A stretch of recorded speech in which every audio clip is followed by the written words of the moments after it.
10 মিনিটের জিনিস কি করে আধা ঘন্টায় তৈরি করলাম সেই গল্পটাই তোমাদের সঙ্গে শেয়ার করব। চলো। কাজটা সেরে দুপুরবেলাটা একটু শুয়েছিলাম। আমার ভাই আবার একটু শুয়ে থাকলে একটু ফোন না ঘাটলে তো আর ভালো লাগে না।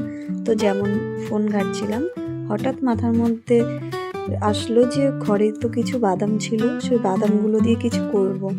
তো সেই মতনই রান্নাঘরে চলে যাই।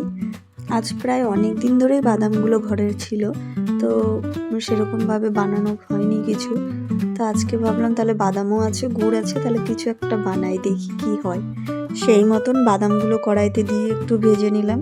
শুধু ভেজে নিলে তো আর হবে না, এর মধ্যে অনেক কাহিনী আছে। ভাজতে ভাজতেই দোকান থেকে ডাক আসলো যে দোকানে বসতে হবে। সেই মতো দোকানে চলে গেলাম গ্যাস অফ করে। হোক, সন্ধ্যাবেলা দোকান থেকে আসলাম, এবার ভাবলাম যে তাহলে ছেলেটাকে ঘুম পাড়িয়ে এবার বানাই।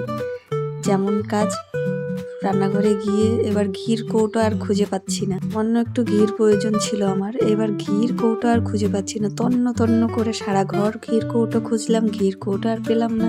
লাস্টে খুঁজতে খুঁজতে একটা পুরনো একটা ঘির কৌটো ছিল, সেটাই পেলাম। তো সেটা দিয়েই কাজটা চালিয়ে দিলাম। এদিকে গুড় ছিল, যে গুড়টাকেও গুঁড়ো করে নিয়েছি। ঘির কৌটো খুঁজে পাই বাইরে, নিচে পড়া ছিল। আর এরকমই সব জিনিসই ফেলে দেয় ওপর থেকে নিচে। যখনই একটু ভাবি যে এখন ঘুমিয়েছে, এখন রিল্যাক্স একটা কোনো কাজ করব, সেই সময়টাতেই তাদের উঠতে হবে। তাদের উঠেই কান্নাকাটি, আবার গ্যাস অফ করে চলে গেছি ঘরে। ঘরে গিয়ে তাকে ঘুম টুম পাড়িয়ে আবার এসে আবার গ্যাস অন করেছি। শুধু এখনকার ব্যাপার না, সেরকম রান্না করতে গেলেও আমাকে 3-4 বার করে গ্যাস অফ করেই তারপরে আমাকে আবার রান্না করতে হয়। ওইদিকে থালাতে একটু ঘি দিয়ে ব্রাশ করে নিয়েছি। এদিকে দেখো আমার গুড়টাও কেমন কালো হয়ে যাচ্ছিল, ফার্স্ট টাইম বানাচ্ছি, বুঝতেও পারছি না। এবার তারপরে একটা টেকনিক করলাম, ওই গুড়ের সেটা ঠান্ডা জলের মধ্যে দিলাম। তো ঠান্ডা জলেতে দেওয়ার পর দেখি শক্ত হয়ে গেছে, তার মানে বুঝতে পেরেছি যে এবার আসলো বাদাম দেওয়ার পালা। এবার বাদাম দিতে গিয়ে দেখি বাদাম বেশি হয়ে গেছে আমার, কিন্তু গুড়টা কম হয়ে গেছে। কিচ্ছু করার নেই, এবার তো রেখে দিলেই ঠান্ডা হয়ে যাবে আর শক্ত হয়ে যাবে। কি করব সেইভাবেই আমি নাড়িয়ে চাড়িয়ে তোমার থালার মধ্যে ঢেলে নিয়েছিলাম। দেখো এবার গুড়টা আর একটু দরকার ছিল।